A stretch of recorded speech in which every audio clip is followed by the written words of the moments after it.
So నేను ఒక విషయం చెప్పాలనుకుంటున్నాను. పత్రిజీ మనందరికీ ఫ్రీడమ్ ఇచ్చారు, అవునా లేదా? Yes or no? ఓకే. ఆ ఫ్రీడమ్తో పాటు రెస్పాన్సిబిలిటీ ఉండాలా లేదా? ఉండాలి. అది ఎక్కడ కనిపించట్లేదు. స్వేచ్ఛ ఉంది, స్వేచ్ఛతో పాటు అమితమైన బాధ్యత ఉండాలి. ఆ బాధ్యతాయుతంగా పనిచేసే వాళ్ళు ముందరికి వెళ్తారు.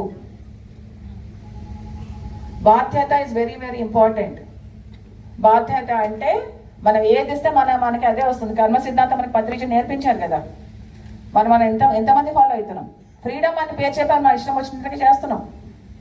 మనం మాట్లాడే మాట, మనం చేసే చేతలు, మనం ఆలోచించే ఆలోచనలు, ఆ శక్తి అంతా ఎలా అందరినీ ప్రభావం చేస్తోంది, ఎలా